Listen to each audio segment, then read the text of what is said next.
Hey folks.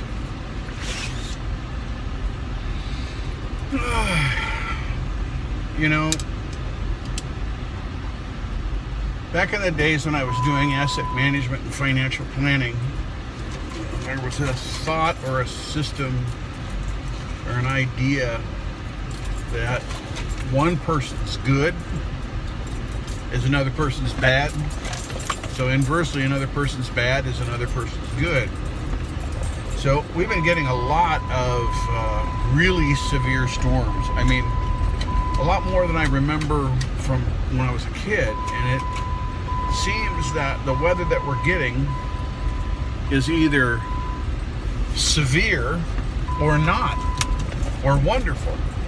So, you know, we get these hot sunny days, but then it practically turns into a monsoon by nightfall. Well, if you're a fisherman, this is horrendous good news, because the warm weather brings the big sea fish practically right up to shore. I mean, I don't think they're catching tunas off the dock in Boston, but you know, they're getting some pretty nice catches of fish out in Boston and Portsmouth. Heck, they even had a great white shark that they had to more or less drive off a couple of weeks ago. So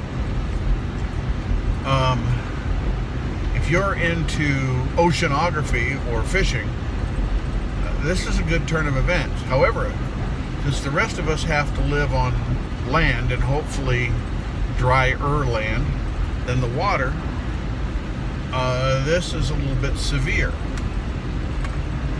I'm not going to get into the argument. I'm not. Global warming, human beings doing it, whatever. Here's the thing, is that when you're given a life on this planet, a certain portion of that stewardship of your life should involve being here on the planet, being present and looking at what can be done. For example, a lot of people didn't know that we needed to be recycling back in the 60s. Well, we know that now, right? So a lot of us are recycling. Whether or not you believe in global warming or not, we're doing it because it seems like a good idea, right? Okay. Well, on the same token, there are things that we can do as human beings to improve our environment and add to the livability of our planet. I hope that makes sense to you,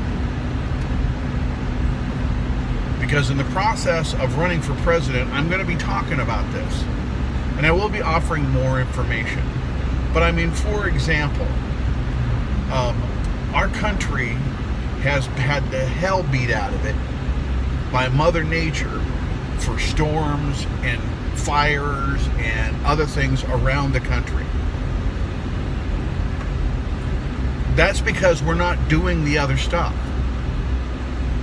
So if we can do something to bring down the temperature of the oceans, bring down the temperatures of our dry land, then we make it so that Mother Nature's not living in a sweat box.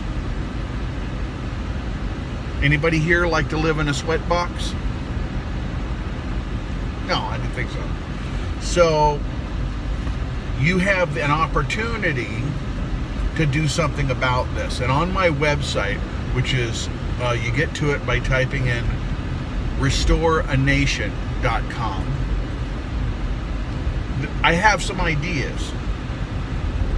But the best idea that I have about the environment, since every administration, both Republican and Democrat, have studied the crap out of this. I mean, they have spent millions of taxpayer dollars studying this. The thing that I'm going to do that's unusual is I'm not going to study it. I'm going to pick up those studies and apply whichever one makes the most amount of sense. In other words, I'm going to listen to the experts. What a novel idea. So go ahead and go to my website and see what I think and share what you think. Because if you had the chance to talk to the next president of the United States, which I think you do, this guy, okay? When you get a chance to talk and tell him what you think about the environment, about jobs, about infrastructure, about the military, about any other subjects that are on my website, all within the purview of the president. Okay, so I'm not making promises that I can't live up to. I'm not promising you things that are impossible, like making a foreign government do something. They have their choices too. But I can tell you that this guy is going to do what I say I'm going to do, work on the areas I'm going to work on so that I can make this world a better place for you, your children, and your grandchildren. Thank you very much for your time.